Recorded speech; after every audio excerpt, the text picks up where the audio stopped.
Gaming NBS episode 218 coming to you Wednesday, November 28th, 2018.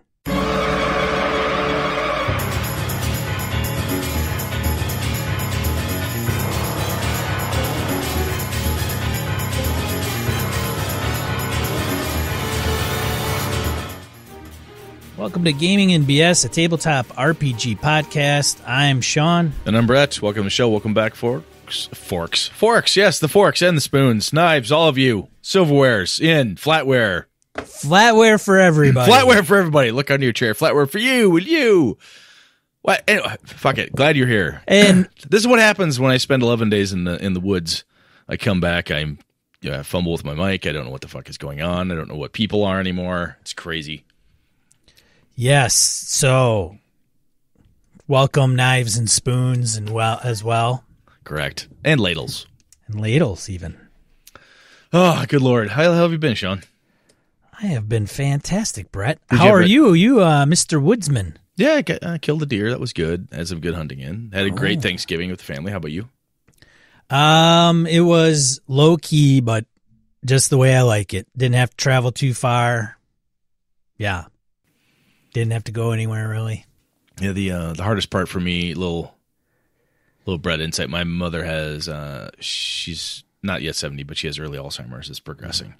And it's a bummer because mom's a great lady. I mean, she's my mom. She's awesome. She put up with me. Right. But anyway, it's rough to see her not be able to do certain things or remember what's going on. That's kind of a kicker. But on the plus side, she has a really good attitude about everything. She's like, yeah, oh, well, looks like I forgot that. Doodaloo, doo-doo-doo-doo-doo. Just kind of keeps going. It's so she's in the best spirits, I think, possible for it. But it's kind of rough. Yeah. But otherwise, apart from that little bit, it was pretty damn good. Nice and relaxing. Nothing stupid happened at work. I got back to the office today. Nothing was on fire. It was pretty nice. So it was good. Do you feel rejuvenated? I do. I absolutely do. We talked about this before, and I think after GameholeCon, I feel better about gaming in general. Ooh. I just got off a long EverCon playing session. I feel better about how EverCon's going and where things are at there. Work seems a lot more tolerable. So sometimes, apparently, going out in the middle of a cedar swamp when it's high of 10 and low of 6 without the wind is actually good for me. I do this for my safety and yours, Sean. Okay. Anyway, let's see. Announcement-wise, EverCon, speaking of EverCon.org, get out there. Your weekend badge is still $35 if you pre-reg. We need people to pre-register. Not only makes things go a hell of a lot faster, saves you some cash. You can get in, register for games. We got like 115 games already in the books. We got more popping in. So some pretty good stuff. Got some good tournaments, chess tournaments, Pokemon, Magic Gathering tournaments. We got a group of guys that always bring retro video games, Nintendo, Sega Genesis. It's a lot of fun. They do that just for kicks. We fill a room full of old TVs, and they have a really good time. That's there. The Last Hope LARP team will be there. It's a damn good time. So hopefully people will come and join us. Excuse me. Oh, my Avalon Kickstarter. Back on track. We're not back on track. Never left track. We're still looking at a mid-December kickoff. I have Phil Vecchione and Chris Nizek of Misdirected Mark and Encoded Designs fame. And I had a little email discussion earlier today, which is Monday the 26th. Then we're going to meet later on this week and just make sure things are still tracking and cracking. So I'm pretty pleased with where we're at. We got some art stuff happening. We got some logo work happening. Rewrites pretty much as they stand right now. I think all my action items are done. So yeah, I'm getting excited. Still nervous as all hell, but yeah, excited. It's pretty good. Any announcements from you, Sean? Anything cool? No. You don't want to talk about the crap you're doing to Patreon or what you're changing there or any of that stuff? I guess I could mention that. I found out through the email blast I got. Did you? Are you on that email list? Yes, yes, I am. Oh, that's good. So December. Otherwise, I'd have no idea what Sean was doing. Yeah, December we're gonna change the Patreon from per episode to monthly. So it may. So look for that change, and then I don't know how that's communicated to you, Patreon, on whether you will need to update yours or if it'll just carry over to the next month at whatever pledge level. I'm not quite sure. You may just have to repledge. So next month we may not make a dime, Brett. I'm at peace with that, Sean. Okay, me too. It'll hit the bottom line, but I think we'll be okay. So if you have been reluctant to pledge because it's too much money, well, now you can pledge at a much lower dollar amount per month. Where it used to be $4, it'll be now as low as $1 a month. So, and if you can't, that's okay. If you want to support the show and just tell people about us, that's great. Another one that you can actually do is sign up on our email list. So building up an email list, we're not going to spam you every day. Maybe. Every other day. Every other day, maybe. Just on days that end with Y. Yeah. Tee-hee. Tee-hee. If you go to gamingnbs.com, right on the front of the website, there'll be just a sign up. You just put in your email and your first name. I think it's a double opt-in, which means you'll get an email to confirm that you signed up. And then, it's going to be pretty much just text email. It's not going to be HTML, fancy stuff with a bunch of logos and crappy formatting. What it will be used for is any special announcements that maybe our social media and our website are all down, and the only way to communicate with you to let you know what's going on is through our email. We control it. We have it. That's one thing. Google Plus, Facebook, all those things can go bye-bye. But if we have your email, then we can send you something directly, let you know what's going on. If we have some special offer we want to get to you, or a partner of ours wants to offer a special of some kind to you, we would certainly pass that along. Upcoming topics that we want to maybe talk about or put out ahead of time and let you know about that.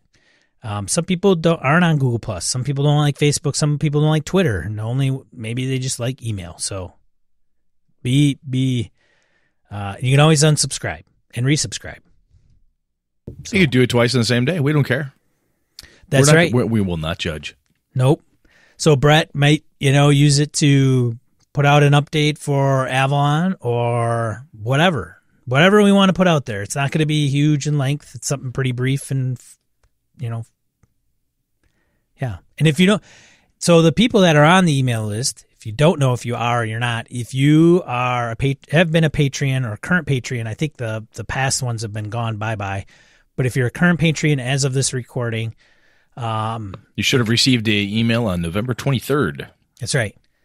And if you have completed a listener survey where we asked for your email and you are willing to give that to us, then you're probably on there as well.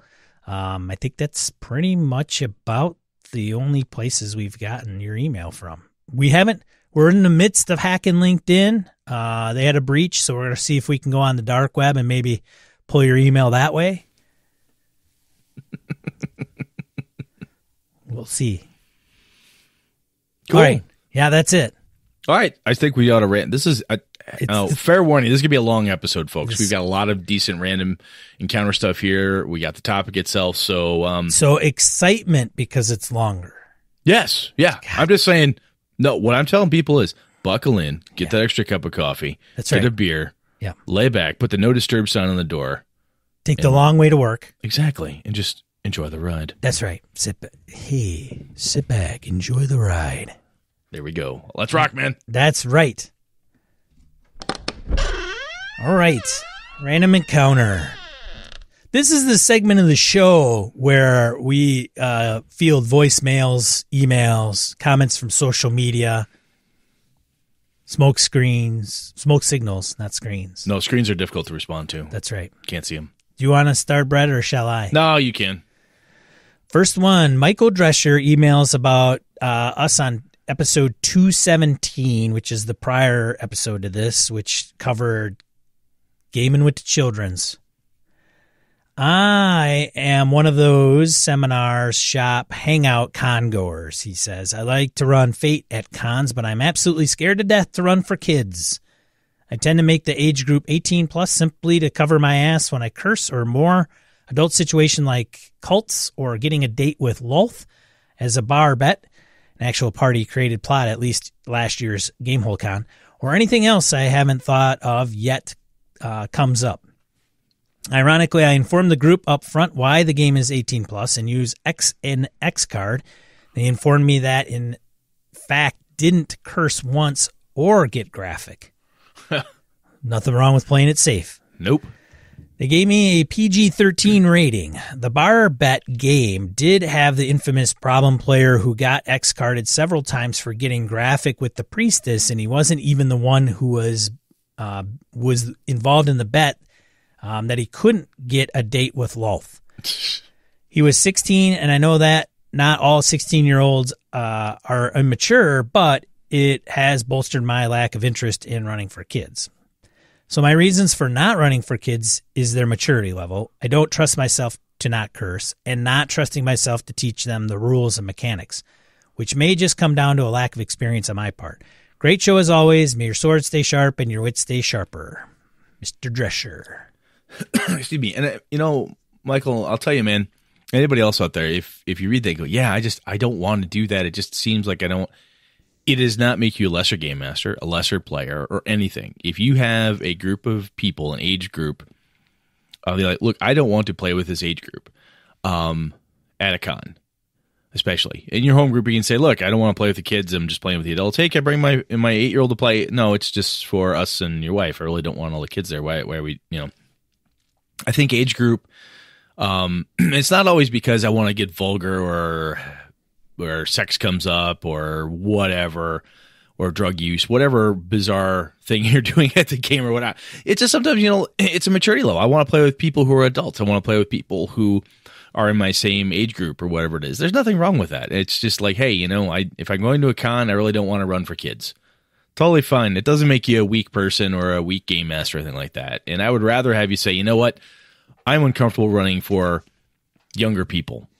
Sure. Totally fine. Off you go, instead of trying to force yourself to do something like that you're not comfortable with. So I'd rather have you be self-aware enough to say, I don't like this, or I don't know if I would, and be cautious about it. That's all. That's cool. Makes sense, Michael. All right, Christopher Gray on online games. Hey there, BNS. I participated in a lot of online games for the last few years. One in particular is a group I met on Roll20, and we played about 3 years and are into our third 5e campaign. One player is in Italy, one is in Germany, another in Moscow, and the other's in Sacramento. It's amazing to be able to play with people all over the world and become friends after so many hours of D&Ding. For that game, we use Roll20 for maps, but Discord for audio because Roll20 never figured out how to stabilize enough for us.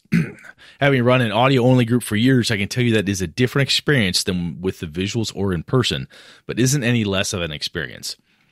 It is more deliberate, people take turns to speak, and it actually makes my visualization of the scenario much more vivid in my mind. And we talked about that, Sean. The biggest hurdle, he says, I had was to curb the desire to fill empty space. Unlike a podcast or radio, dead air is okay for an audio game. Players are thinking, waiting to see if others are going to speak, or simply checking things. I found if there's dead air and I try to fill it, I inevitably interrupt someone who is thinking and about to say something. After silence, if no one speaks, then I move on with my GMing. For my part, however, I very much prefer Google Hangouts and Real Dice. That does a good job of simulating face-to-face. However, it is difficult on games that require maps, etc. Sharing my screen works well for most things, though. I also want to plug the Gauntlet community, which you can find at www.gauntlet-rpg.com. The Gauntlet. It's an amazing community of gamers that have cultivated the art of online play. There are tons of games running in their calendar that you can join, and if you're a patron, you also get access to their Slack, where lots of amazing people congregate, chat, and play games. They recently wrapped up GauntletCon, an online convention where you can find many of the games played on their YouTube channel. They have excellent podcasts. They also have excellent podcasts. But anyway, if you're looking for a solid community of online gamers, definitely go there. That's about it for now, boys. Hope you had a great Thanksgiving. Chris. And Chris, we've mentioned the Gauntlet in the past, and that is one of the things I think they do very well, apart from their podcast itself being pretty damn cool. But the Gauntlet actual play stuff, I know Kev Thulu and I know a number of other people enjoy playing in that group, so it's definitely a solid crew over there. So good stuff. Yeah, so there you go, Jason Cordova. There's your plug. We'll take that payment in, and we'll take that payment in Cougar. We'll take that payment in Cougar ends this time. So if they got like into a spat with Gaming and BS, would they throw themselves down? I don't know. Oh, okay. I don't know. But, I mean, if someone were to try to dethrone them, would they be throwing down the gauntlet? Would that be the charge of the anti-gauntlet crusade or something crazy? I don't know. And then our antis would be, you know, gaming and honesty? I don't know. Oh, wow, podcastception. Okay, moving on. Your turn. Email from Carl Davis about online games. I just listened to episode 216, and once again, you've excited me with another great topic. Hey, Carl, don't get used to it, buddy. Yeah, we'll disappoint you eventually. Keep going. I play almost exclusively online now because of difficulty finding a player group after moving a few times. I also run games for strangers using the looking for group features of the online platforms. I personally use Roll20 as my platform and thought I would offer some suggestions for those starting. Some of the ideas might be obvious to some, but perhaps will help others. So I hope he goes into this. Ben, if you're listening to this, Ben R. here in Madison, this is what you may want to tune into, buddy. Because he's like, hey, you go into this? I'm like, maybe not the nuances. Your first goal is not which platform has the best die roller or map drawing, but how do you get the best audio experience? Makes sense. As a podcaster, how can I argue with that? Can't. Really can't. And I won't. Regardless if you use Discord, Google Hangout, or the built-in audio, get online with a friend before the first game and tweak the gain, sensitivity, and other parameters before you have a game master and other players waiting on you. Same goes for video and your web camera. You could easily lose a half hour or more of gaming while someone figures out why the USB mic isn't working with Discord or why they are too quiet for anyone to hear. Yeah, been there. Tried to offer remote IT services. Jeff, I still can't hear you, Jeff. Jeff, can you hear me? Oh, God. I'm going to try to message him. And I'll tell you. Jeff, don't throw your computer. Jeff, don't do it. Oh! You can't hear me. Look at me. Look at me. Someone text him. Tell him not to do. Oh, it's too late. I will say, though, from even Sean and I try to have the same setup every podcast. Every once in a while, we'll clean something, we'll move something, and you've unplugged your mic. You did for a damn good reason, and you plug it back in. Something's not quite right. Well, the reason Sean and I try to get on the mics ahead of when we want to actually record is because we want to make sure this shit's working. And even then, sometimes I'll be like, crap, I hit the wrong button or I did something stupid. Anyway, point is your setup is not always the same from session to session to session, unless by some strange stroke of luck, you have a online gaming console set up in your office somewhere, and that's all it's used for. But even then, test it. Always test, trust but verify every time. Keep going. Secondly, take the tutorial if it exists and peruse the online help. Oh, yeah, baby. Smart stuff. RTFM. The platforms often have many interesting features that are not obvious when you start. Stopping the game while someone tries to answer interface questions can bring your exciting plot to a halt and break immersion. Knowing how the platform handles character sheets, special die rolls, and interacting with your tokens helps keep the game moving. And we should have just had Carl on the show. Yeah, Carl knows his shit. We didn't cover any of this crap. Carl, what did we cover when we did this? I don't know, but man, Carl's got it in spades here. This is good. Keep going. Explore the customization, macro, or scripting capabilities of the platform. You don't need to be an expert programmer since most platforms have an active community writing scripts. I play Savage Worlds and found so many great resources to do custom bennies, initiative decks, ammo trackers, one-click wildcard rolling, and more. Also explore all the character sheets the tool supports. You'll likely find something for almost any game. Roll20 has a great selection, and they include macros to make rolling easy for a player. Indeed. It does. Finally, finding new players using the platform's game matching or advertising mechanisms is amazing. I've played with people around the world with so many gaming styles and unique perspectives. I recommend when you are advertising your game, include some of your session zero communication up front. I make sure the tone of the game, character expectations, off-limit subjects, and any rules or setting limitations are discussed right in the ad. Also, when people ask to play, you can request what they think their character concept is before inviting them to play. This really helps limit the awkward conversations when you realize someone wants to play a secret assassin in your buddy cop game. You want people joining your game to know what to expect and be excited about playing. It is very easy to drop out of an online game, and it is frustrating for someone to show up for the first session and then just disappear because of differences in expectations. Holy cow, man. When you game online, it takes a little more time to set up and ensuring everyone is on the same page, but the rewards are great too. There's probably a whole email I could write on that, on actually GMing a game effectively when your players aren't in the same room, but I'll leave that for another time. Keep the BSing going strong. Wow, I tell you, Carl, if you write that email, make sure you send it to us, because if that one's as well crafted as this one, wow, that's good. No, seriously, Carl, this is good. This is very good stuff. I love the idea of your Session Zero stuff up front in your ad. Basically, hey, this is who I am. This is how I run games. This is the type of stuff we're looking to do. What's your character concept? Oh, I'm a super secret ninja who's part Wolverine and part Deadpool. Yeah, that doesn't work in, my Call of Cthulhu game. Sorry, no thank you. It's a really good way to... Weeding out has a bad connotation, but it's a good way for you to make sure that you're pairing your style and what you're looking to get with the right people. It's a step. So that's some smart stuff right there, man. Very good. Let's see. Andy Hall also emailed us about playing online. He says, hey, Sean and Brett, I ran my first RPG with strangers on Virtual Tabletop, used Roll20. This week, he had a blast, but before it started, I was not certain that any of the players would actually show. One of my key takeaways is that if you're the GM, give yourself time to wind down after a game before you need to go to sleep. I ran the game until 11 p.m. and needed to get up at 5 a.m. I was so keyed up after the game, I could not wind down. Winding down was not something I'd considered. Most of the Virtual Tabletop games I've played have all been done with voice and no video. I appreciate video, but that's a frill. Get voice working, and if you can get video working okay, get video working okay for all, and you have players who want to use video, dandy. Hope that adds to the conversation. Keep it up, gentlemen. I think we're hearing more than one person here. Andy just continues to echo it, is that voice is key. If you've got a good voice setup, you can make do without video.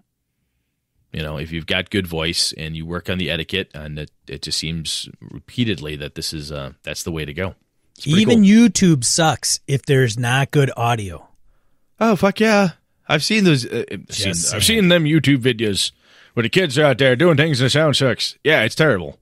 Yeah, you can have gorgeous colors and whatever, but if you can't hear, it's of no use. Cool. Over to you, sir. Sky Slayton, if that is indeed his name. Of course it is. Emails about online play. Sup, my dude, and his beardiness.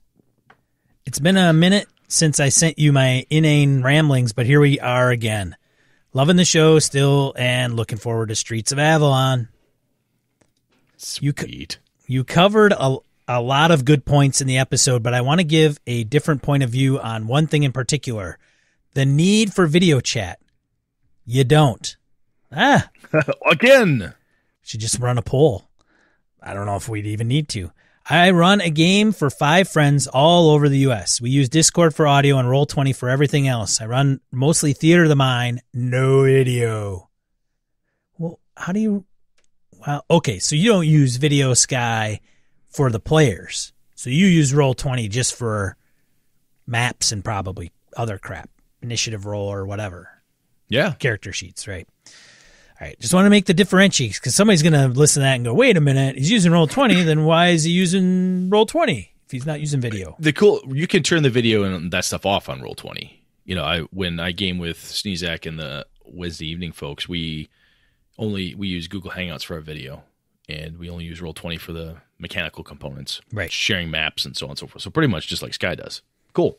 While I know what Chris, Mateo, Clayton, Jesse, and Mike all look like in real life and understand that humans do a ton of communication non-verbally, I don't imagine Mateo, the bearded Colombian, when we are playing playing, I imagine. Wait a minute, hold on. I don't imagine Mateo the bearded Colombian when we are playing.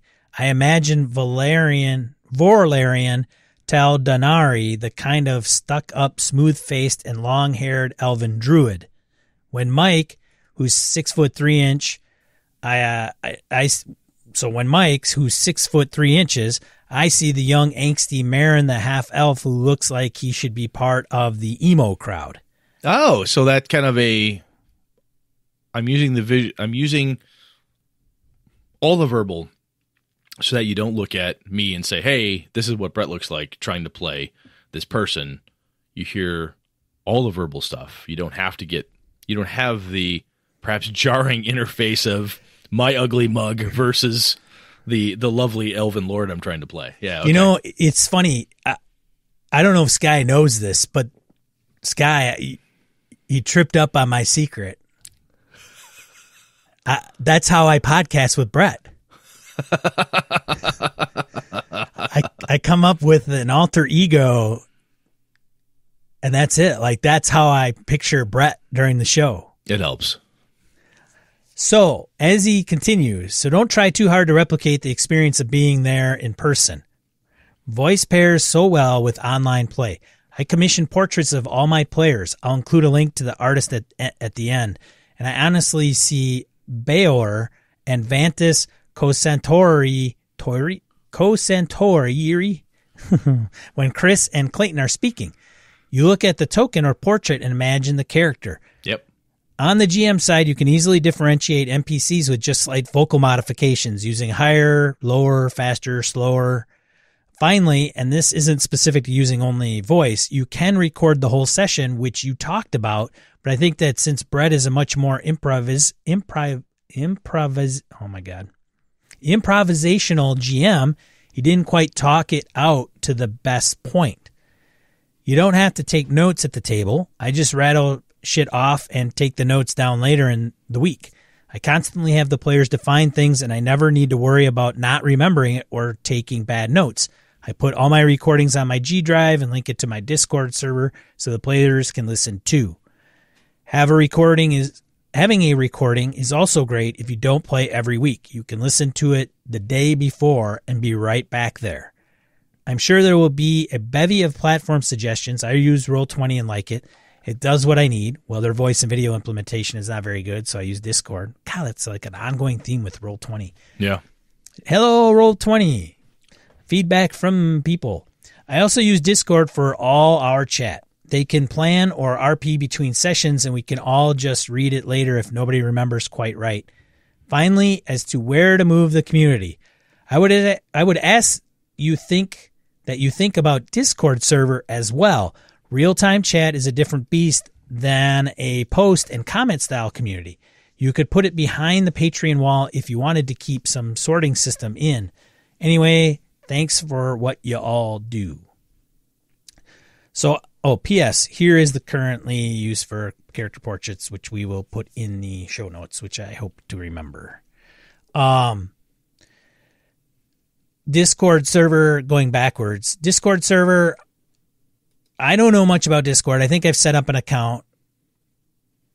I know it's meant for online video chat or online audio, which is great. I don't know. Real-time chat. Yeah.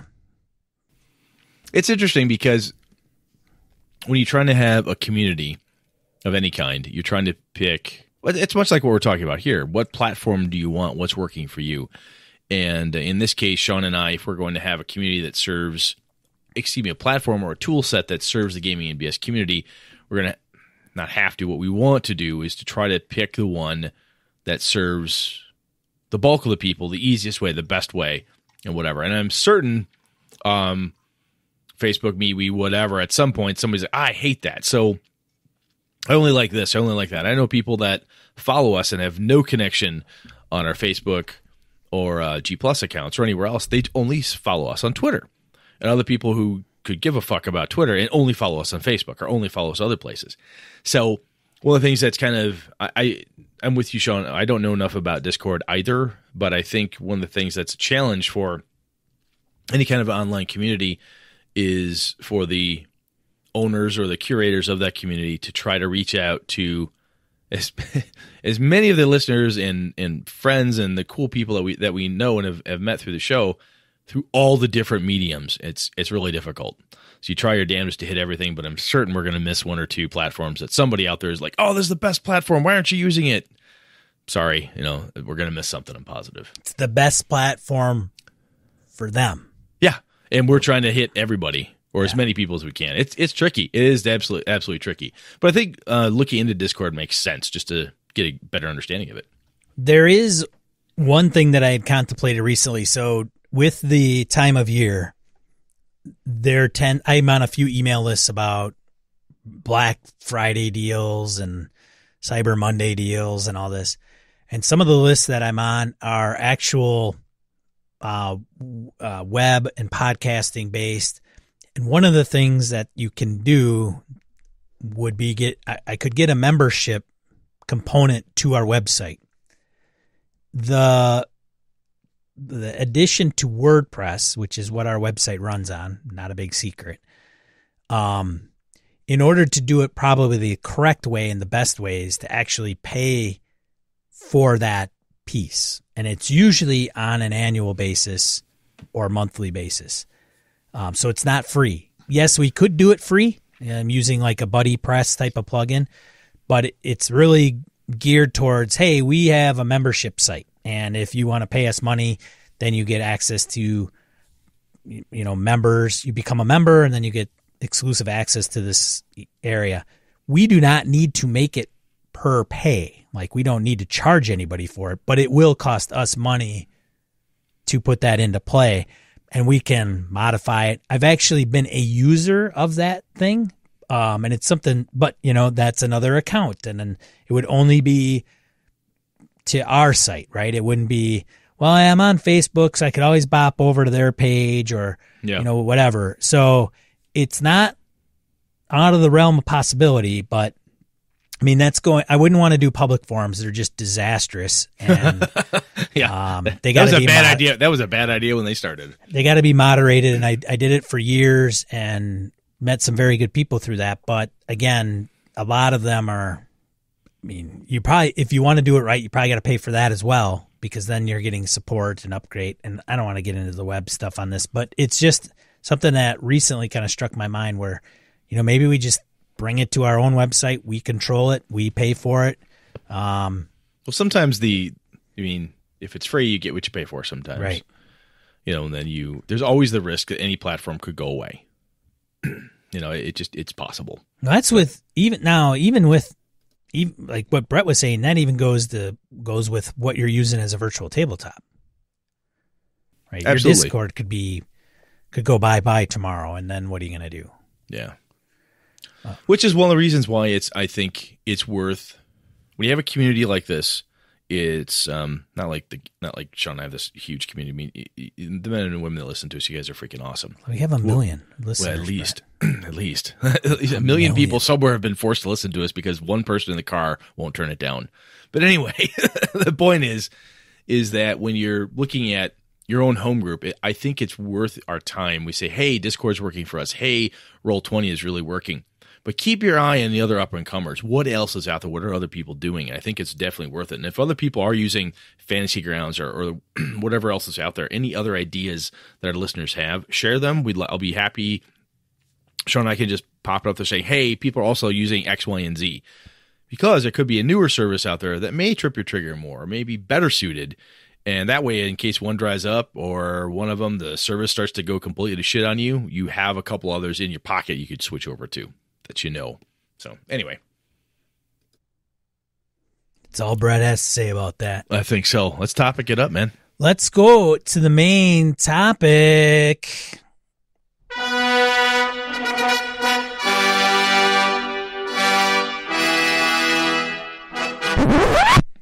OSR. Hey, it's OSR. Yeah, I gotta crack a can. I'm not sure why Brett did that right in the mic. Because it's old school, man. Old school beer cans. Beer cans. Oh, beer can. It's a beer can. Old school. People drink out of beer cans. Yeah. Apparently, in the microbrew world, canning is better than glass. Oh, is that right? I have been told this, yes. It's probably a lot more trickier. I don't know. Like, how do you... I don't know. But I find that my spotted cow tastes just as good out of this can as it does in bottles. So. I got to think that capping a bottle is easier than putting that aluminum thing in place. It has to do with, like, light and so on. You want to keep the... Light is bad for beer. Oh, yes. So, you know what we should do? We should talk about the OSR because that was what we're fucking here for. So, I know, but the beer thing is interesting. I like the old ones. Do you remember the old beer cans, Brett, where you used to pull it off with your index finger? The complete ring came off, yeah. Damn. And then beer cans were like made out of metal. Yeah, steel at one point. Yeah. I actually remember because when you went fishing. Why are we talking about I go this? fishing with my old man. So, total aside, you go fishing with my dad. He was a beer drinker. And you pull your pull tab off, and you'd always slide it into the beer can and then drink the beer and just make sure you didn't accidentally drink the pull tab. Which is hard for it to come back out. It's hard for it to come back out. The reason we did it was because DNR agent would pull over and say, do you have any, do you have flotation device? Yes, you have fishing licenses, yes.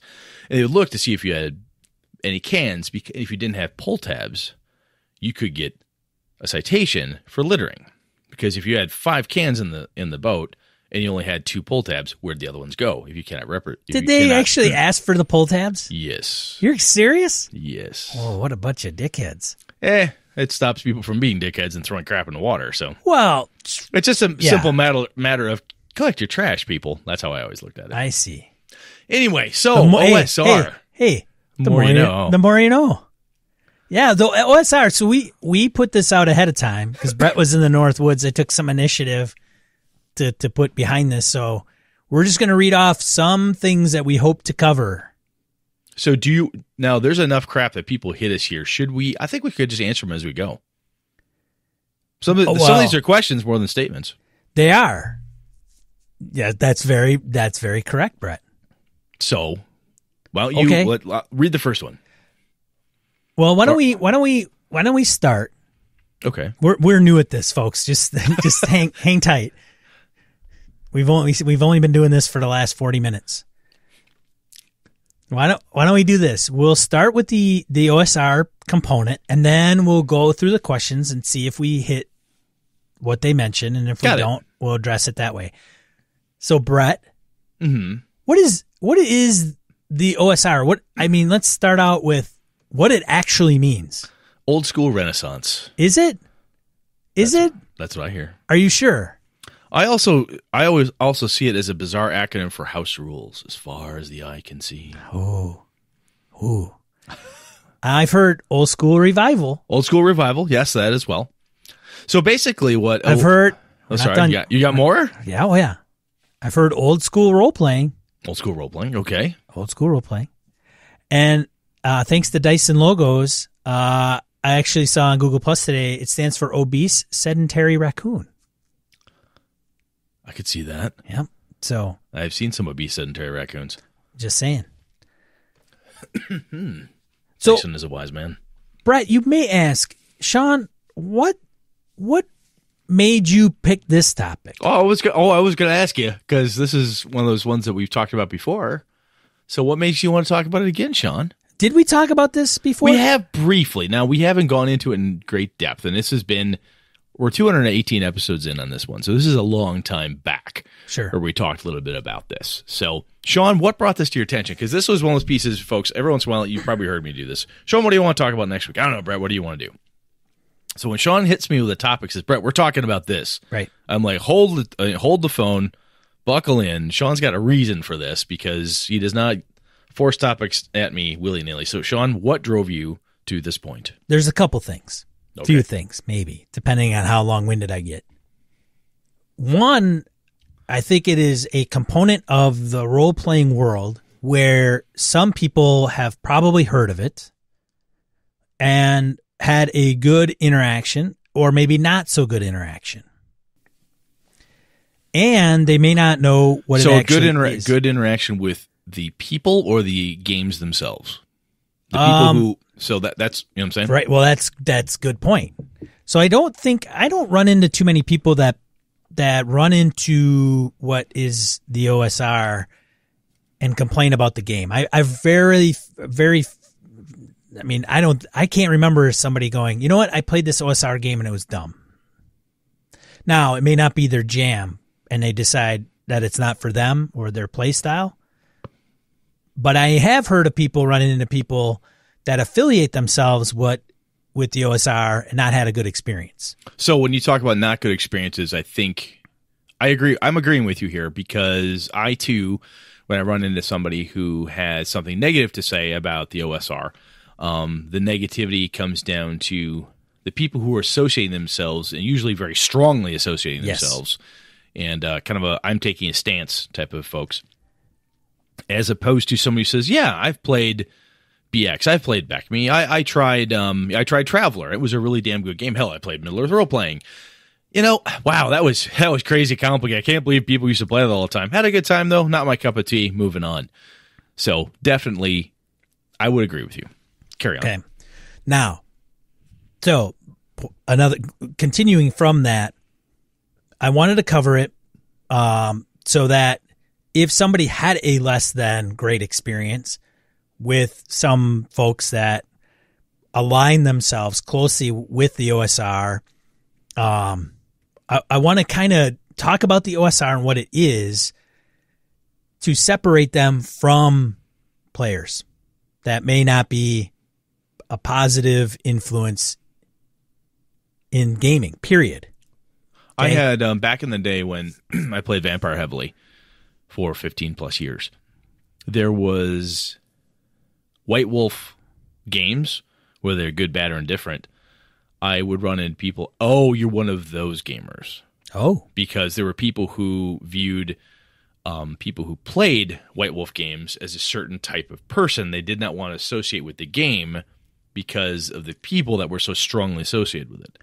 I have met people that are huge Amber Diceless role-playing gamers who go to Amber Cons, are really big at this, who people say, oh, that's that game. What do you mean that game? Well, I've never played it, but all the people who play it, or everyone I've run into, so this kind of the wide-eyed zeal of the converted to the cult of your choice attitude that some people have has driven people away from something that may or may not be actually fun for them. I am so glad that you brought those examples up, Brett, because it just goes to show you that there are dickheads in every facet of everything. It's not just RPGs, it's sports. Oh, totally. Right? It's hobbies, whatever they are, anything. Right? I mean, you could talk about dogs and breeders and, uptight people in those kind of areas. So I guess part of it is, hey, we're going to talk about the OSR and what it is. And also to say it's not a bad kind of thing and that you're going to run into shitheads no matter where you go, but you shouldn't have shitheads deter you from a thing. And if you are a shithead, and you don't realize it, we're going to point it out. Yeah, stop fucking doing that. We're going to tell you, hey, what you're doing is being a shithead, and you should stop. Yeah. Now, it's probably none of the people that are listening to this show. I've yet to meet any of our listeners in any way, shape, or form that I would game with any one of our listeners. Right. Yes. Absolutely. Yes. I would say the same thing, but I bet you they know somebody. Oh, yeah. Oh, I know other people. Right. So having said that, it's also a kind of thing, right? It's this kind of thing that people talk about and throw around, and I don't know if anybody really knows what it is.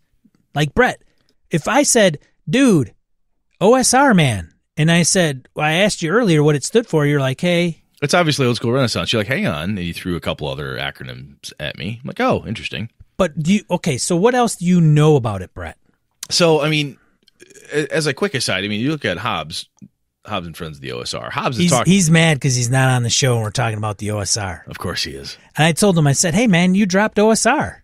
Did you know this? No, did he just Hobbs and Friends? He's going to drop it to Hobbs and Friends. Well, this is a good move. I think that's cool. Well, nothing wrong with that. But he used to talk about, and I know he still does, he and I have had this conversation, what is it? So I think when someone says to me, Brett, what is the OSR? I say, well, it's an old school revival renaissance way of gaming. And what does that mean? So basically what this means, and I jokingly say house rules everywhere, is people saying, I had a lot of fun playing the Homes Edition or the, Frank Menzner, Back Me Basic, Expert, Companion, Masters, Immortal set of D&D. I really like that. I like first edition D&D. I liked Traveler. I liked games that didn't have skills for everything. I like this style of rule set. And they like it enough where they say, I want to do that again. I want to capture that again. And it includes a lot of things that are often called retro clones, like Swords and Wizardry, Crypts and Things, Crypts and Creatures, lots of them out there. Osric, which is old school reference index companion, which is essentially first edition AD&D just recodified in a more easily understood and read through approach. But basically, it's taking those older style of games that kind of started the hobby and breathing life back into them, because you'll have people that will be playing a game like Pathfinder. I'll pick on Pathfinder. And they'll say, wow, this game's complicated. Oh, boy, there's a lot of stuff in it. Oh, geez, I don't know if I remember all that stuff. Oh, my God, I don't like this. Or, man, I want to do like I used to do. Or somebody will say, boy, this seems complicated. And someone else will say, oh, I'd like to have you try this old game. It's kind of breathing life back into some of those older style of games. And some of those games are readily available. You can go to DriveThruRPG right now. Most of the stuff that TSR did from a rule set perspective, TSR now Wizards of the Coast, of course, is out there. All the way from the original brown box, white box, Dungeons and Dragons, to the basic, to the expert, to your AD&Ds, and so on. And I always lump Traveler, I would even say GURPS to some extent, and Champions and the hero system, some of those things. And this is where it gets kind of fuzzy, is how far backwards in the gaming history do you want to go to consider it OSR? So to me, it's almost anything that was in the 80s back is like OSR, if I have to put something on there. But it's a different style of play. We've talked about Matt Finch wrote an old school primer, which I really think is cool, and I think it's free, available for people. And I think if we can find a link, we'll throw a link out there. But that's a really link in the show notes. Link in the show notes. Thank you. It goes to Lulu, so it goes to Lulu, but it's free. Cool. So, did I answer your question, Sean? I kind of danced it a little bit, but Brett, it's a hard thing. It's honestly very hard for me to say, oh, it's just this. Well, it's just reimaginings of Fantasy Heartbreakers from back in the day. But somebody obviously rules the OSR. Oh, clearly. There's got to be a committee. There's a czar. There's a czar. Okay, because I didn't know, because there seems to be this issue about like who oversees the OSR. Isn't that weird? Maybe there's a committee I'm not aware of. Yeah. How do I become OSR? How do I have a book if I publish something? How do I know if it's OSR? I know, that's the interesting part. Yeah. Hey, people, there are arguments online. Is 5th edition Dungeons and Dragons OSR? I'm like, part of me, honestly, when people say, well, how's that game? I say, well, it's kind of OSR like. I use it as a broad brushstroke to say it plays like older games. Whoa. So I would say Dungeon Crawl Classics is an OSR style game because it plays like older games. It has differences, some nuances, and some other things. People will argue with you on that. I know they will. You know that, right? Oh, absolutely. Okay. I would say it's OSR because it plays like. I do not want to, nor do I care enough, to dig into the only within these very specific parameters of... Brett, that's what we're here to do today. We're going to establish what the OSR is, how it is determined you can have OSR stamped on your book. And if you are not right, we're going to send the OSR police after you. Once you're done with that masturbatory exercise, give me a call. I'll get back on the show with you. So this is where we can engage in a little wankery, I think. Oh, this is heavy duty wankery. Wank. It's just stupid. I mean... Well, now let's be fair. Well, the wankery's can be stupid, but oh yeah, that piece of it. I mean, yeah. there are people who really love that style of gaming. And they love it to a point where, like, look, I'm OSR to the bone, man. I love this style of gaming. This is my jam. This is how I want to game. It's, Traveler in the small cardboard box. That's my game. That newer version of Traveler, not good enough. I like the original stuff. I like this older thing. Or I like Swords and Wizardry because it's like the old stuff but has just enough new. And that's where some of the retro clones kind of vacillate, where some of the arguments begin. Is like, it's like the old but has just enough new. How much new, it's basically how much salt is too much in your potatoes, how much spice is too much, how hot do you like your chili. It gets wonky in there. I like that. I like those analogies, Brett. Yes. Yeah. I paid for them. Brett's been cooking lately or something over there. Actually, I got a new recipe book on cooking wild game, so I've been reading. The more you know. I've been reading a lot of recipes lately. The more you know about Brett. So, Sean, I mean, what does OSR mean to you when you hear it? Do you echo my response, or what do you think? So I think that's the question, and I think that's the answer. Yeah, I'm asking you the question. Answer me, goddammit. Answer me! What is the OSR to you? So what is it to you, Sean? And I think it means lots of different things to lots of different people. So what does it and mean I think to you? as What does long it mean as to you, Sean? And Sean, as long as people understand that, everything will be all right. Everything will be all right, Brett.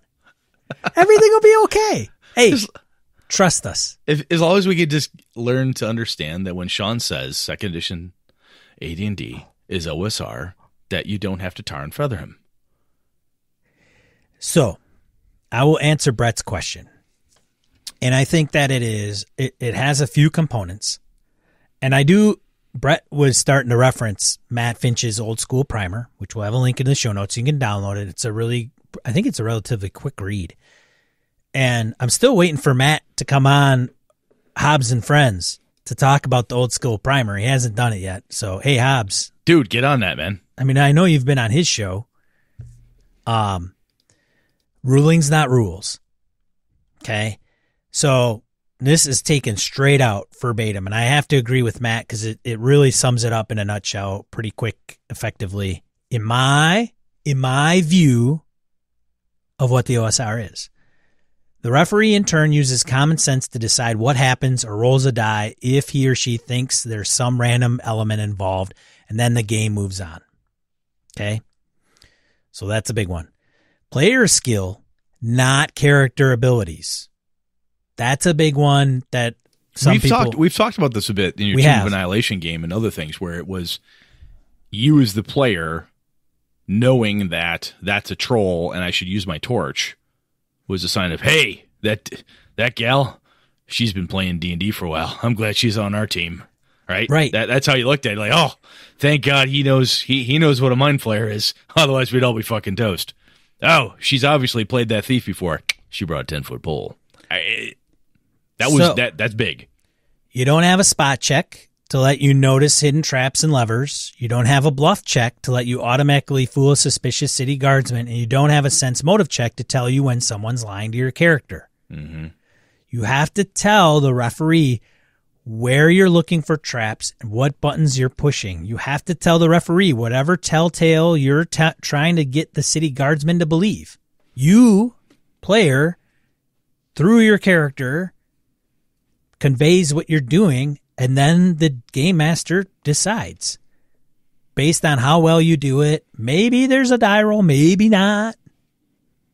That's the thing. It's a maybe, maybe not. Where in some systems, it's like, oh, you got to roll. The other one he mentioned, heroic, not superheroes. So old style games have human size scale, not a super powered scale. At first level, adventurers are barely more capable than a regular person. They live by their wits. But back to the Zen moment. Even as characters rise to the heights of power, they aren't picking up super abilities or high ability scores because they're not relevant. Right? So if you... We talked about that a while ago with Magic Gear, right? Where certain game systems, when I look at my 5e game or my Pathfinder, or I'm using those as just hopefully as a common ground for folks, but in those games, your character class and you get stat bumps, you get this, and that the class and the character himself becomes really beefy. And your old school game, a +1 sword was a big goddamn deal. If you adventured long enough to find the Staff of the Magi, you were fucking awesome. You ventured long enough to find the Orb of Dragonkind. You were doing this, and you got enough credits to go buy in the Star Frontiers game, to go buy your own ship or Traveler. You were building stuff up. That fucking mattered. That was a big deal. Number 4, which Brett is just going to jump all over for joy. I'm just smiling. He's just like so ecstatic about what I'm about to say. Forget game balance. So he muted his mic, ladies and gentlemen, because he's like screeching over there. I'm just so happy. He's done jumping up and down on his chair. Squee! The old style campaign is with fantasy world with all its perils, contradictions, and surprises. It's not a game setting which somehow always produces challenges of just the right difficulty for the party's level of experience. This is that concept of, your first level character is dead. Make a new one. At the end of Osric, one of the things that the Osric folks say is like, hey, that's okay. Make a new character. It takes about that long. And you got a new one. Keep going. You want to make a 3rd level character? About that long. Keep rolling. Just go. And that's one of those pieces, those 4 principles. If that sings to you, I think games that are in that style, you will find very enjoyable. Yeah, I would say OSR to me is a style of play that incorporates those things. Now, I think that's a more succinct way to say everything I blathered on. So I absolutely agree with you. Now, number 4, I would question, because even AD&D, you still have modules that are set for certain levels. Correct. But within those modules, well, if you instant super tetanus, that's like, what level is that for? I'll find it. I'll dig it up. But what I'm saying is there are challenges within them that you still need to use your wits. Oh, absolutely. It doesn't matter. It will do obscene amounts of damage. There's still save or die, right? Sure. 15th level character, save or dies in there, brother. No matter what. You fail to use your wits as a 15th level warrior. There's no, I roll my spot hidden with a +17 because of a 15th level. No fucking way. If you as the player failed to do the thing at 15th level, you die. Just like the little plebe at 1st level also failed to do the same thing. Now, OSR does not mean only fantasy. No, it does not. Absolutely not. As a matter of fact, there are some OSR games that are derived off of like Swords and Wizardry, to include the Stars Without Number. Mm-hmm. It is a science fiction game that's based off of 1st edition AD&D kind of core. I would say Star Frontiers Boot Hill, just to go for old school TSR games. Star Frontiers Boot Hill, Gangbusters. Yep, you mentioned Traveler, Twilight 2000. Sure. Even the original GURP stuff, Champions, Operation White Box. Yep, White Box. Yep, Operation White Box, retro cloning stuff. The Black Hack. Yeah, Black Hack. There's tons. Labyrinth Lord. I mean, we're going back into fantasy, but there are tons of them. We're not going to list all of them. Fantasy is still one of the more popular genres out there, and I still think within the OSR perspective, one of the reasons there's a lot more fantasy OSR style games that hold to these 4 principles is because when many of us harken back or we enjoy that thing is we like that type of fantasy game. Yeah. If we look back and say, boy, I really like that type of supers game, Marvel. Right. Old school Marvel. Villains and vigilantes, my Villains, friend. vigilantes, absolutely. That's where I go back to Champions, some of that stuff. When I first played superhero games, it was either Marvel or the Marvel box set or or Champions. We never played Villains and Vigilantes, but those were the ones that were out there for us. So typically, not always, but a lot of the what would be considered OSR, as I kind of define it in my own eyes, is a lot of older school stuff, right? It kind of that's the OS coming into play. Top Secret is involved in that. Star Trek, fastest Star Trek. Some folks will say Call of Cthulhu. Ooh, that's going back. Cthulhu's old. It's Right. been around for a very long time. Yeah. It was one of the first horror games. Right. So having said that, so why would you run into shitheads in this particular area? Well, Honestly, at a personal level, I don't fucking know why any group of shitheads just gravitates towards certain things. It baffles me sometimes. But anyway, you have a theory. the reason I think, some of you may have run into folks that misrepresent a particular area of the hobby, and that could vary from what Brett said, like, you know, Oh, there was White Wolf vampire stuff. Right. There are people that played Amber. Those are the two that strike. Oh, even Call of Cthulhu people were weird. Well, and it's not, In the gaming groups I was in, people who were into horror games like Call of Cthulhu were like this odd group. So well, anyway, and carry on. the lesson here is it's not everybody, but No, it's not. what tends to happen in these situations is that it ends up being loud voices, very few loud voices drowning out the masses. So Brett and I playing OSR, playing White Wolf, Vampire, whatever, running around, doing our stuff. Great. Representing the hobby, super. But there's always going to be one knobhead that's going to have this presence on social media.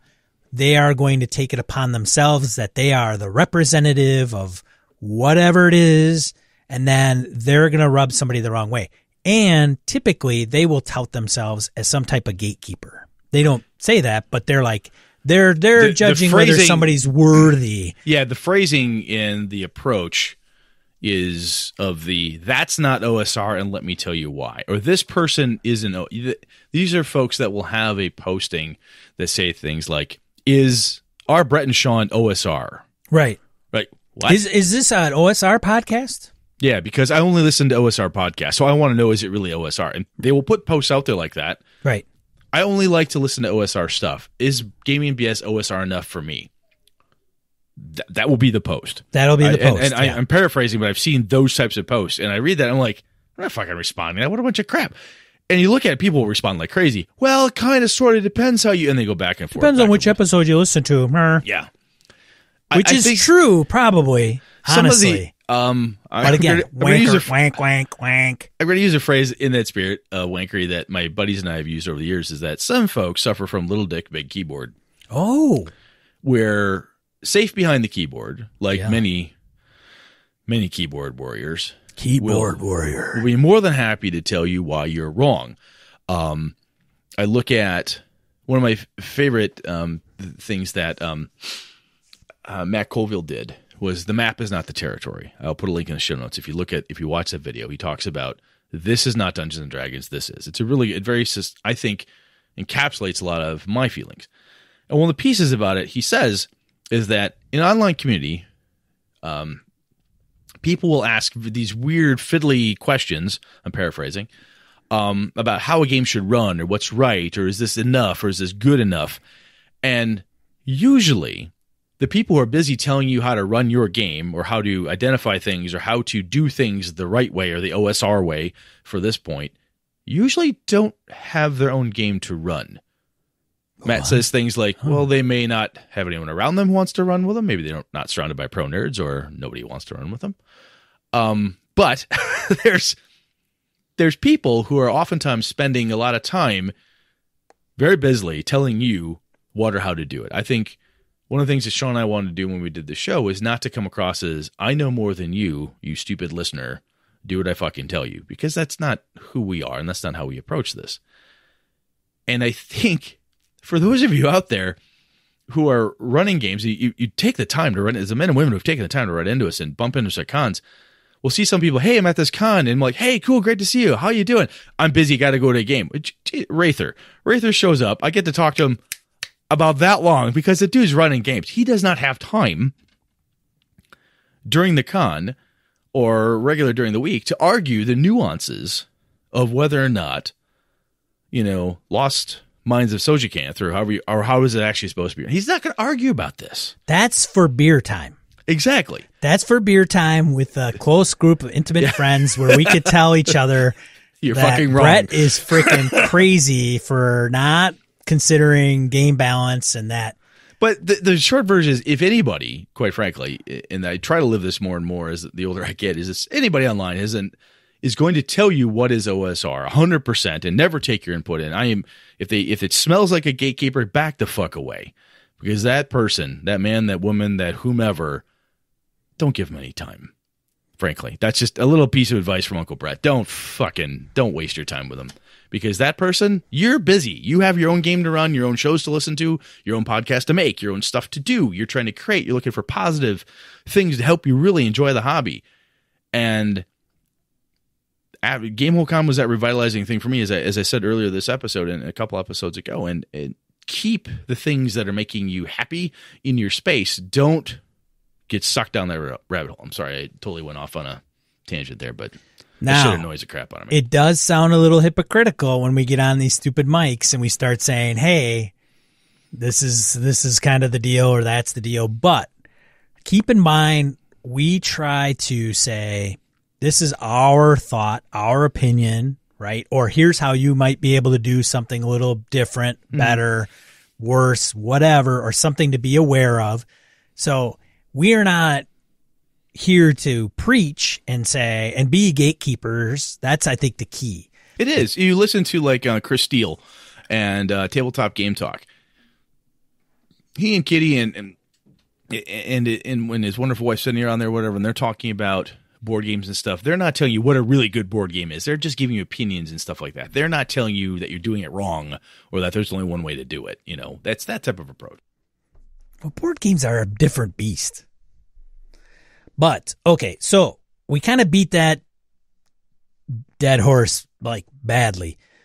So Sorry, moving... It needed to be beaten, though. It is, but... It does, because if you encounter that stuff, that's the shit that throws people off these style of games. Right. That loudmouth motherfucker who won't shut up about it. And there are ones in D&D. There are ones in every game. No, fuck yeah. In every genre. However, it's sometimes, for whatever reason, we don't know why. I mean, I have my theories, but for whatever reason, OSR does come up with some abrasiveness. Now, there's going to be people that are on here that are very avid and very into this particular area of the hobby, and they'll be like, man, I don't run into that, which is cool because they don't facilitate that. They don't run in those circles. But I'm guessing they probably have heard of it, which is unfortunate. So we're squashing that. We want to squash it right now. So don't be that person. Don't be that guy. Don't be that gal. So having said that, let's start answering some of these questions, Brett. Is that fair? Should we say that? Yeah, let's do it, man. Let's get in it. So the first one, Larry Hout mentions, he says, does Milestone XP work in an OSR system? So if you're on... No, honestly, I would say if you look at your OSR system, many of them are built where experience points on a class-based system, in like AD&D, for example, thieves at second level are oftentimes equal to, I'll make this up, as a fighter at third level, and a wizard at fifth level is equal to a fighter at this other level. So there's a planned imbalance on how the experience points work in different levels. Different classes will level up. If you want to run it rules as written, certain OSR games I think would lend themselves easier to it, especially some of the retro clones that are built towards that, where there's a single experience point track. But if you get into different experience point tracks for race or class or whatever you have, I think that's where it might break down on you. At the same time, you can use Milestone XP. Oh, absolutely. Yeah. But yeah, like Brett said, it just depends on how you want your particular game. And the specifics are Thieves in first edition AD&D, if I remember correctly, and I don't know why these numbers come to my brain easily, is that to get to second level, you need 1,250 experience points. Brett can fact check me. He's probably not, but that's okay. Working on it. And to be cleric, I think you literally need 2,500 to get second level. So obviously, if you are a thief, you are leveling faster. but which is really cool. You're like, wow, I'm leveling up. Yeah. Blah, blah, blah. But there's a certain point when that mage will pass you by in power. Right. So it all comes out in the wash. I mean, you're just... That's the theory. I got a third level thief. You've got a second level cleric. Everybody that's kind of everybody knows that XP difference, understands the difference in the class power. Yes. Right. You want me to read the next one as you're doing whatever you're doing? No, I want to make sure I get this thing tagged in. So I'm looking for something. Hold on. Give me a minute. Well, don't push me. I can read the next one. You're getting pushy. I don't like this. Read the next one. Race is Class by Keelan. Oh, God, Keelan. Did I say Keelan or Kellen? Kellen Finian. Oh, it's got to be Kellen. Kellen Finian. Race is Class stuff and the limited classes in general. All right, so he or she, I guess Kellen, I don't know. Talking about Race is Class. So we've got that, right, in the older editions. Yep, Race is Class. That's kind of where that idea came up, and when people do race as class, they often think, oh, that's an OSR style. Limited classes, again, going back to first edition AD&D, and I think it was in second, I don't recall, but gnomes could not be certain things. A halfling could not be certain things. You could not have a dwarven magic user. Didn't happen. Wasn't allowed. No. Well, gnomish magic user. Didn't happen. That's the law. OSR police. Yes, gnomish illusionist, yes, as written. Right. It was often one of the first things people house ruled the shit out of, which is where some of your retro clones, people like house rules, whack, there, get rid of that because no one agreed to it anyway. Then he talks about limited classes. Well, that's what I'm talking about. Well, I think it's not limited class. I think it's limited race.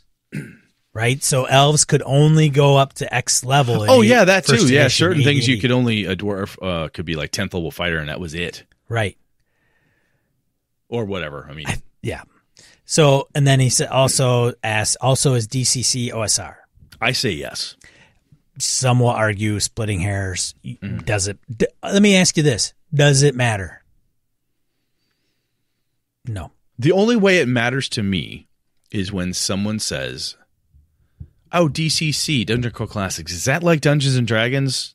And I would say, you're talking like the new 5th edition D&D? Yeah, that's the one I play all the time. Like, well, actually, it plays more like one of the older school ones.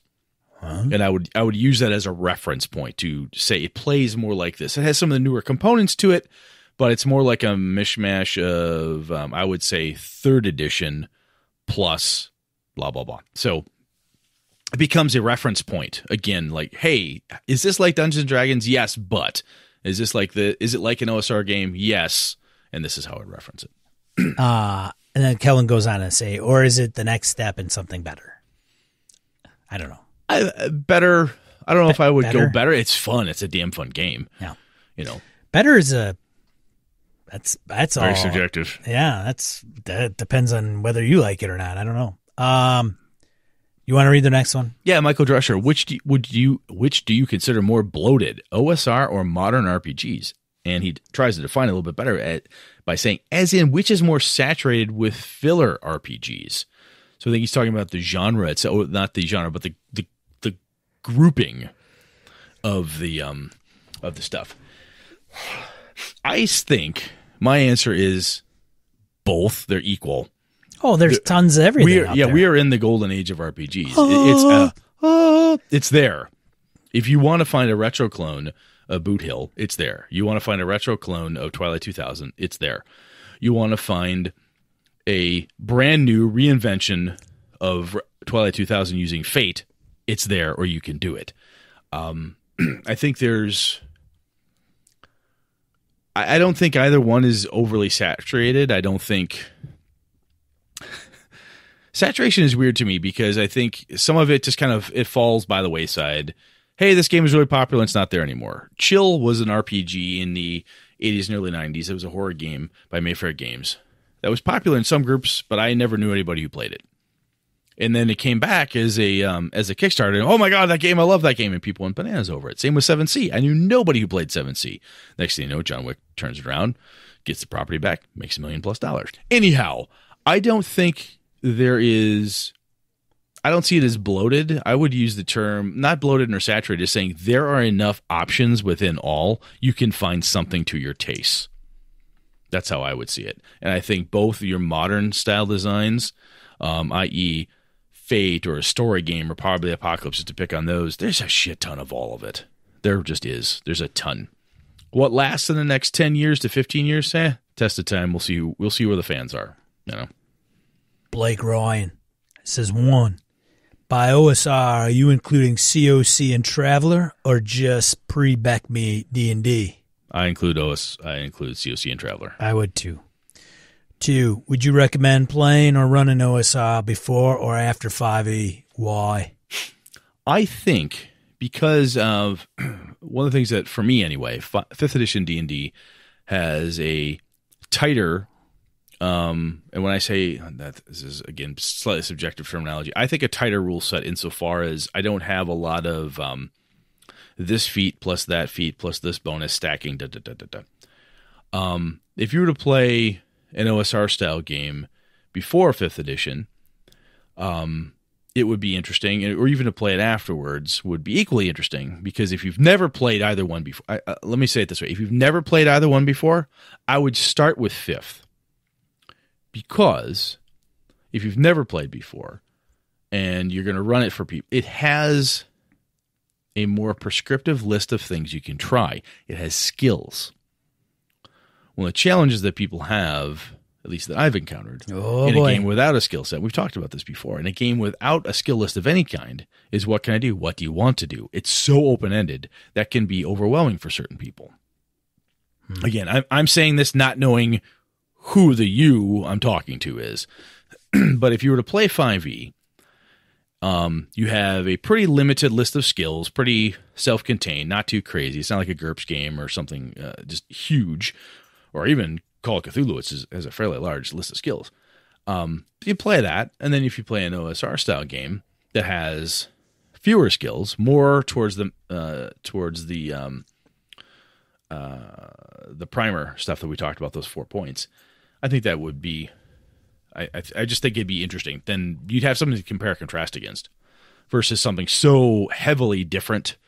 Saying, hey, I played a lot of Fate, and I went from Fate, and I want to play 1st edition AD&D. That might be, and again, depending what your background is, it could be kind of jarring. I don't know. Sean, I'm sorry I took all the time on that. What do you think? No, I think that all depends on who the person is. Yeah, it does. And number 3, why does OSR sound like an old private giving directions? Pirate. Did I say private? You said private. It's private. Oh, private. OSR. OSR. Yes, it does.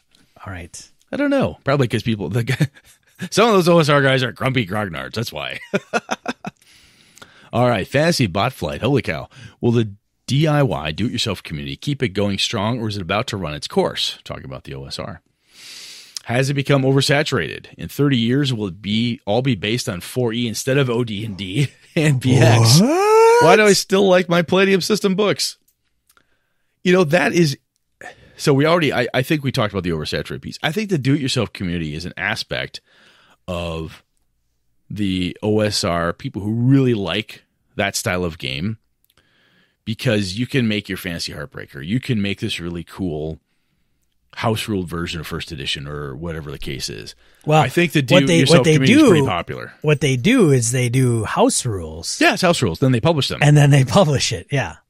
Say, like, hey, here's the version of D&D I ran. I can't call it D&D. Yeah, but I can call it Swords and Wizardry. Or Labyrinth Lord. Or Crypts and Things. Or whatever. Or Avalon. Or whatever I want. Whatever. Yeah. Whatever.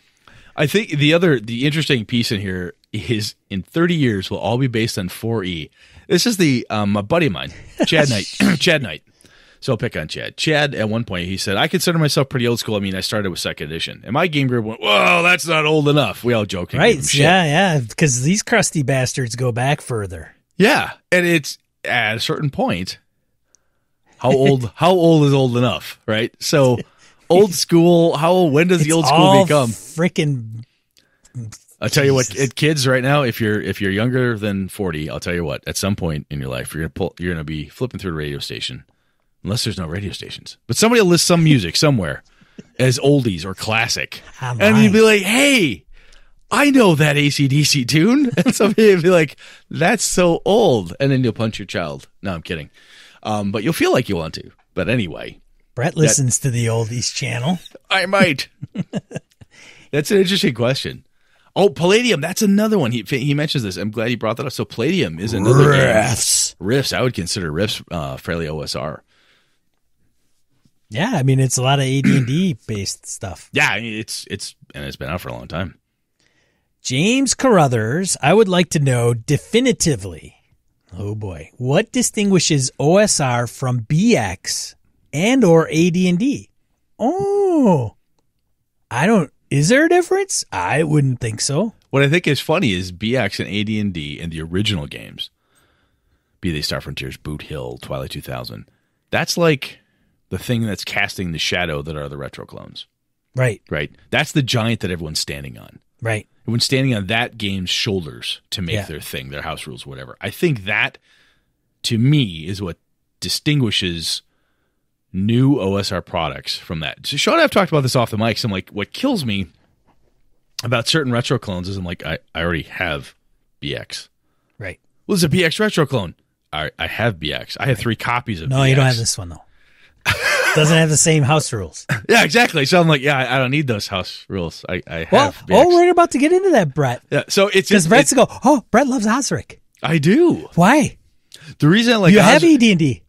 I know. The only reason I like Osric is because of its reorganization of first edition AD&D. Brett just likes the index and the table of contents better. Yes. No, I like the way it's laid out. Well, that's what I'm saying. Like, yeah, it's a layout perspective. Okay. No, that said, if you said, hey, you can't have it, you can only have your AD&D book. All right, I'll play with the AD&D books. Doesn't bother me. Right. So he also asks, is it the same as Osric? Well, as Osric, I mean, so here's the thing with Osric. Okay, I just got to get this off my chest, Brett, because Osric is first edition AD&D. Am I right? Yes, except it has no monks. Well, okay. And there's a couple other differences. There is. Yep. But, how many? 5? Not many. It's very much the same. 10 differences? Yeah, if that. Yeah, it's pretty minimal. Yeah. But we still reference it as Osric. Yes. I don't understand that. I know when I was talking to the guys from Black Blade Publishing, I was talking to them about Osric at Gen Con back when I bought it. I said, how is this different? He said, I'll tell you what, Brett. A lot of guys actually have this book next to their AD&D books because someone says, how the hell does Infravision work again? And they know, aha, here's Infravision. All the Infravision info is in one fucking place. All the Ultravision info is in one place because there's 2 different versions of Vision there. Instead of doing... That's right, Ultravision. Instead of going through the Gygaxian pain of forwards, backwards, across 3 books, it's self-contained. It's an index reference companion. So I refer to AD&D and Osric. I simply use it as the reference companion. Right. He goes on. I have the Osric updated 2nd edition PDF, but I've only skimmed it at best. Every class has its own THAC0 table, correct? Yes. All right. Seems pretty dense. The book appears dense because it has Player's Handbook, Yep. DMG, and Monster Manual all in one. There you go. Hence its thickness. It's not that bad. Yeah. Seems pretty dense. My interest is purely nostalgia driven, so I'd like to hear what you guys think Osric's intrinsic value is beyond inexplicable Grognar nostalgia. Although that might be all we need, and fair enough if that's the case. Brett? I think that playing a game for nostalgia's sake is totally legit. I do it all the fucking time. I love playing games. Like, I used to have a good time playing this game. I'm going to run Middle-earth role-playing. Wow, that thing was challenging to run. Boy, those rules are kind of hefty. Yeah, we had a hell of a good time. And we're done with that for now. I don't need any more chocolate cake. I'll eat something else.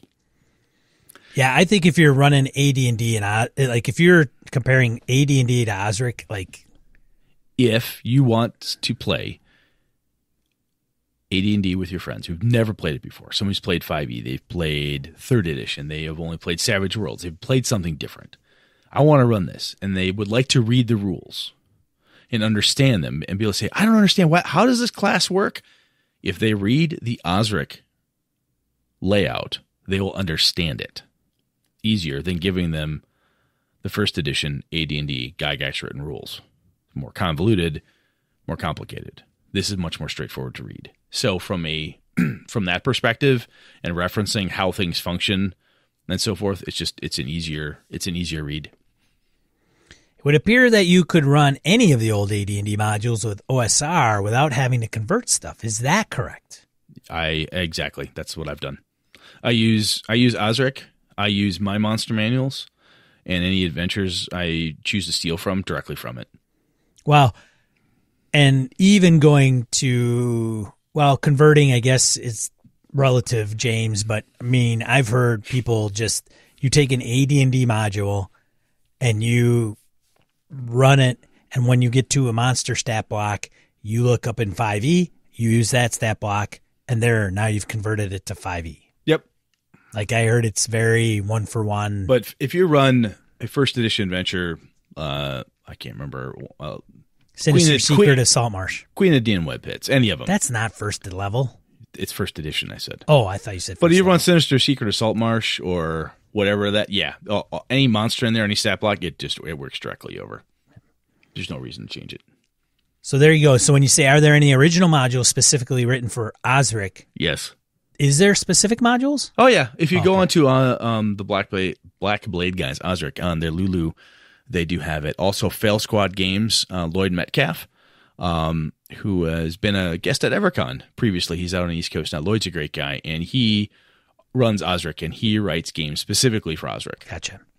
And if you go poke around out there, you'll find other people who are writing Osric games, Osric Adventures. Right. Edwin. Yeah. Oh, so this is a guy he publishes and writes for this. I know he does. Stuff. So Edwin, once again attempting to tackle a topic without a definition, eh? Good luck. Edwin, I hate you. Right. Whatever, Edwin. Hey. Whatever, dude. Hey, Edwin. Do it! That's what we're going to do. I think it's important to realize that each of us has a different definition and view of the OSR depending on where we sit and what we like. Boom. Echoing there. The Kellmeister. There you go. Dude, it's still Year of the Kelly. Thank God we had those glasses made. Shit, man. It also seems that many people's ideas have shifted over the years. It has been a term. You know, it's a term today, and it shifts. It's how it works in the parlance. It changes. Currently, I mostly hear it used to talk about D&D-esque games, particularly ones that are similar to editions before and after 4th. However, the term has encompassed other old and not necessarily fantasy games for their offspring. Some claim that it's about style of play, and in my experience, each person defines a style of play that OSR embodies as a style that they enjoy. It is a good time to discuss avoiding gatekeeping and promoting inclusivity. I hope this goes well for you. And goddamn, those last 2 lines, Edwin, you nailed it, Brian. Yeah, see, Edwin is a representative in the best light of, and he writes this stuff. He's written for the Midderlands. Oh, yeah.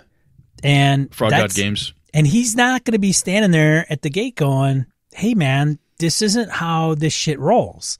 Though we got in a bind 2 years ago. Who did? We did at GameholeCon. Did you throw down? Well, a little bit. No, I'm kidding. Okay, so we had one of our game masters was going to run a game under our Gaming and BS banner. Wasn't able to make it. Right. And the game didn't get canceled in time. We had a table full of like 6 people, and they're all looking to play this game. We know who it was. Yeah. And I went, oh, fuck. And Edwin looked at me and goes, I'll run. I can run anything, man. So I went over and with Edwin, and we said, hey, we're looking to get you a game master. I gave them some Gaming BS tchotchkes to say, hey, thank you. What are you guys looking? Well, we wanted to play this game. It was a fantasy style game. And Edwin said, have you played Swords and Wizardry? Yeah. And he said, no, but we'd like to try it. Are you sure? You don't have to. We could find something else. No, this sounds great. He sat down and boom. And everybody at that table, I checked in, having a great time, laughing, hooting, hollering. And I saw people out, hey, really sorry about that Game Master thing. How'd it go? No, that guy, that Ed dude, he was a great Game Master. It was really cool. We had a lot of fun. He brought an OSR type game to a group of people who did not sign up for an OSR fantasy game, and they enjoyed it. There were men there, there were women there, everything, it just worked. Because 1, Edwin's a damn good Game Master, but 2, I think he's dead right, and he and I have talked about this last couple times he's been at Gamehole, is the gatekeeping aspects of it, as we said earlier. That's just absolute fucking bullshit. Has to go, and bring people in. There's no reason not to. No, and it's usually these old bastards that have nothing else better to do than to hold on to what dear life they have on this OSR piece. And it just doesn't need to be that way. Like, nobody's going to steal their shit. No. Unless I was a thief of about 7th level and I've got pickpockets at about 65%. Well, then that's just barely better than 50. I wait till you're about 8th and 9th level. Man. That's true. Good point, man. Anyway, it's good. I mean, this Edwin, very good points. And I think Edwin echoed a lot of what we had to say, too. So pretty cool. You need people to grasp this shit so they love the same stuff you do. There's nothing wrong with that. No, you're a fan of something. That's really cool. You're not exactly a fan of it the same way I am. I don't care. Right. Yeah. Keep going. Yeah. Keep having fun. Angela Murray. Angela, I missed you. Since there's been some controversy in the OSR arena, I was wondering if you could touch upon that. Lots of great folks play OSR games, but there's been a segment that's been hostile to inclusiveness. It got so bad. Now, here's where the Pandora's box opens. It got so bad that Stuart Robertson, the designer of the most commonly seen OSR logo, put out a statement on Twitter limiting the use of the logo, especially if designers are publishing harassing or hateful material. I'd love to get your take on this. So, if you would love it, then I will provide it. So, I think to get an update on this, so Stuart completely removed the logo. Am I correct?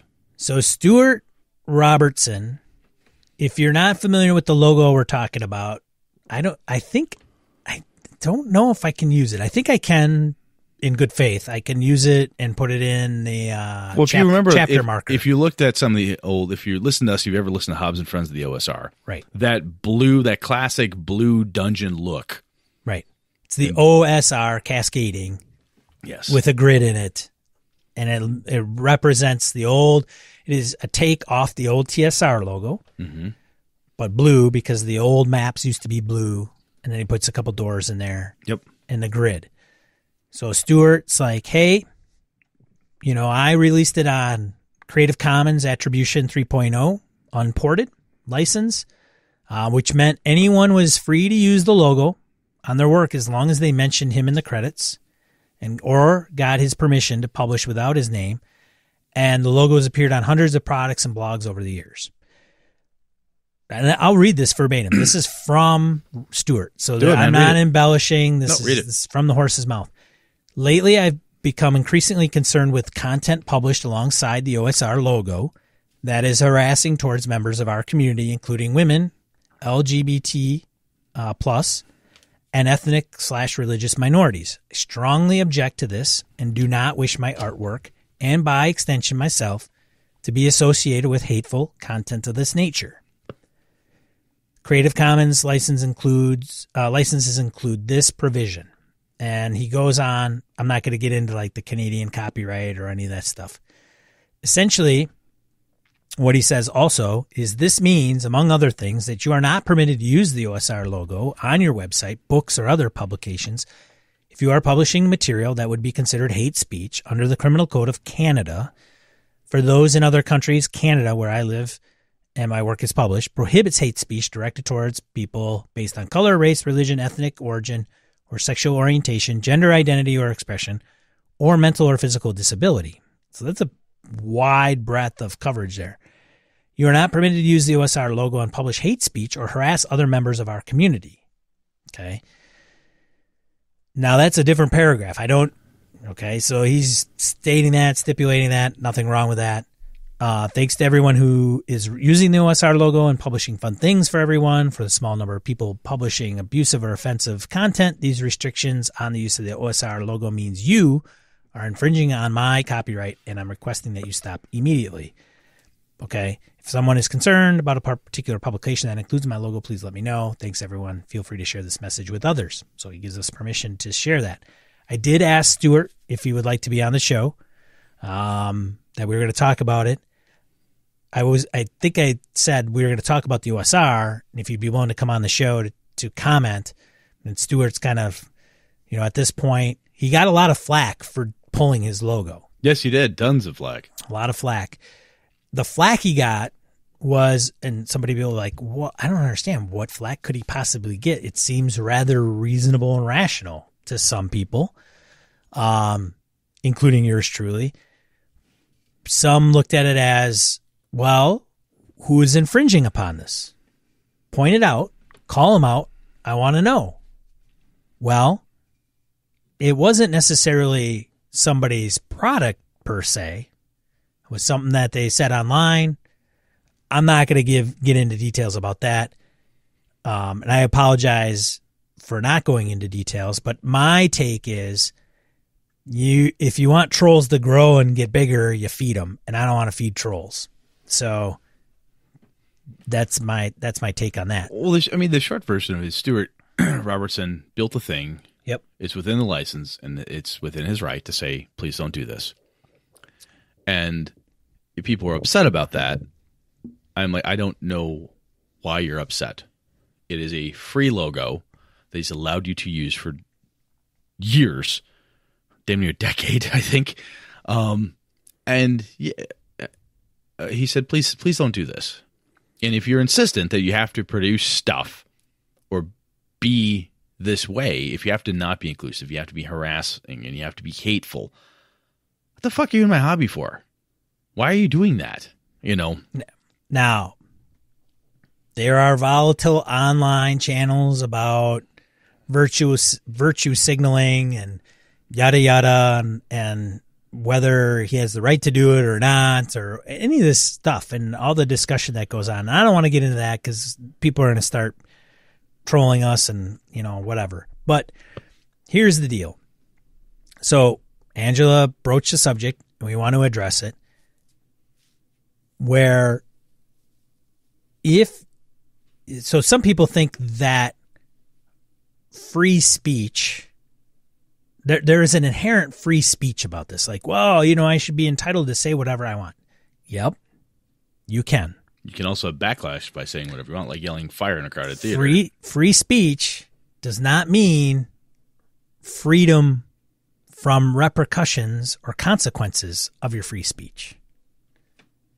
I'm not a free speech First Amendment attorney, but just because you can say whatever you want doesn't mean it comes without repercussions. People who treat my buddy Troy like shit because he's black, I tend not to like them very much.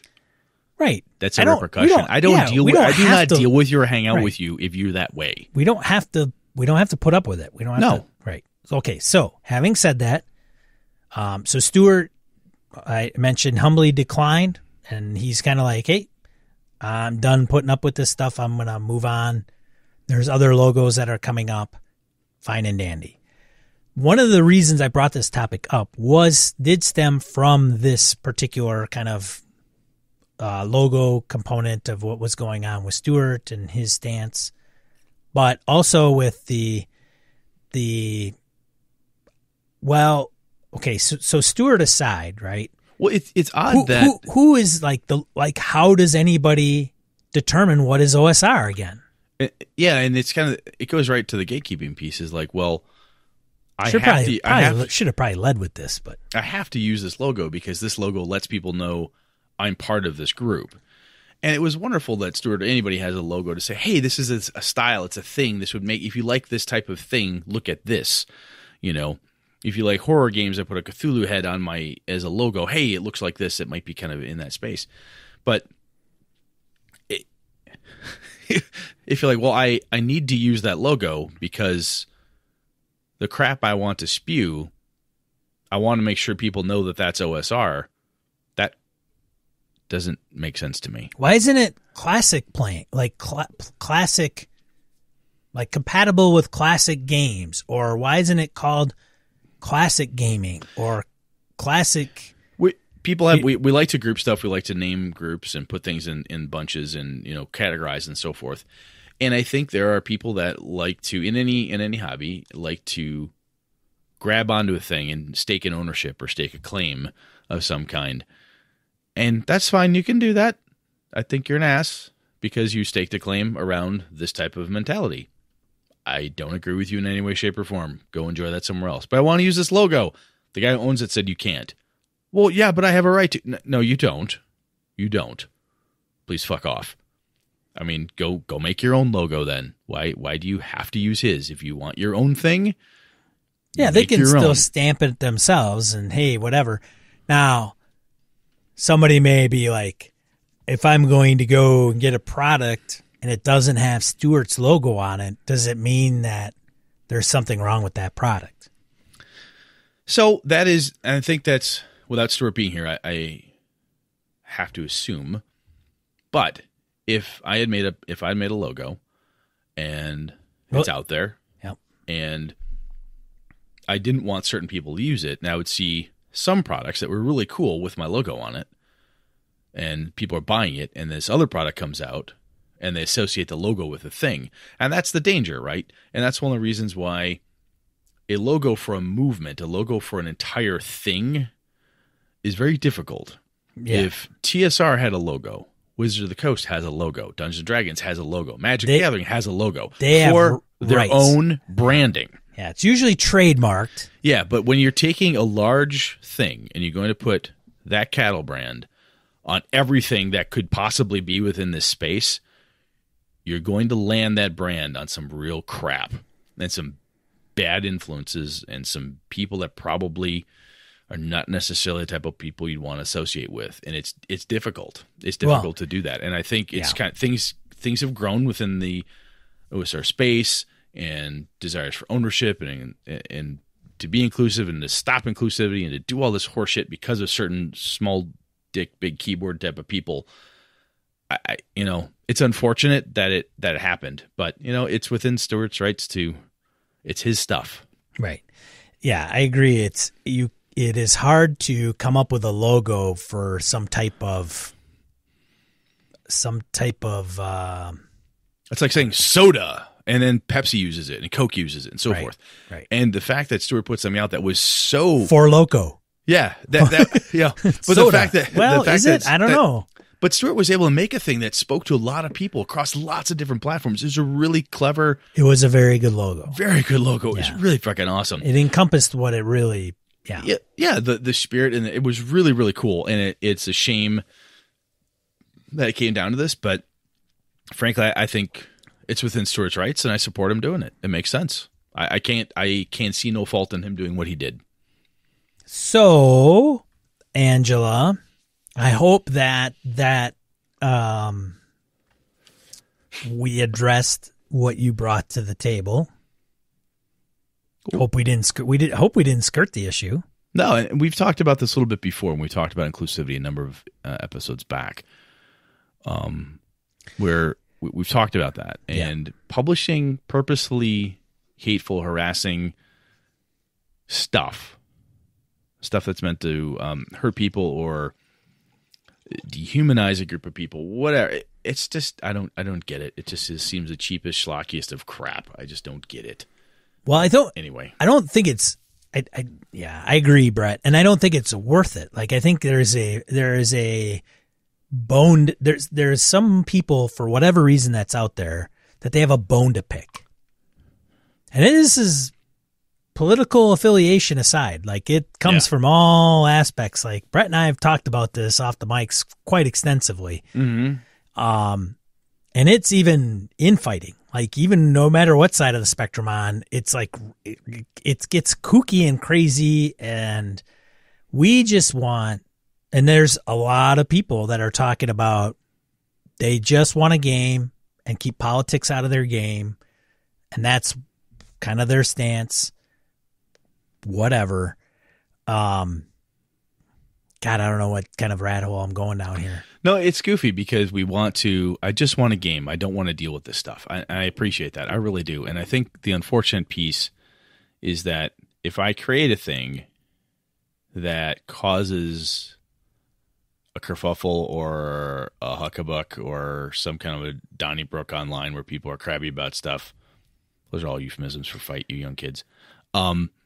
It doesn't. It's like I don't know. I don't get it, and I can totally game. I'm telling you, man. There's fuckers out there. I can totally. I don't drop that F-bomb often, ladies and gentlemen, but there are fuckers out there that love to just piss people off. Yes, that's like They fun. really do. Like, it's just what they live to do online. It's freaking crazy. Like, go. That somebody out there just wants to Find piss in your Cheerios just because it's fun for them. It is. It's so weird. Like, I could give a rat's ass.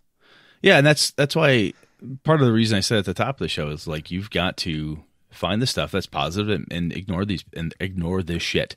Yeah. And if you find out, unfortunately, that this person, this company, this group, or whatever it is, produces stuff I can't stand, the easiest way to keep the politics out of your games is when you see crap, just don't deal. Done.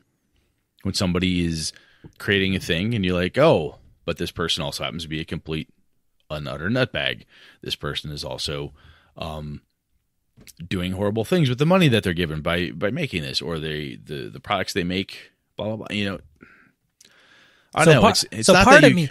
sorry. So part of me in this OSR discussion also, I'm left scratching my head, going, well, why does anything have to be OSR? Can't it just stand on its own? Can it just be a game? Can it be just, hey, what game do you like? I play Swords and Wizardry. Oh, tell me about that. Well, it's got ascending or descending armor class.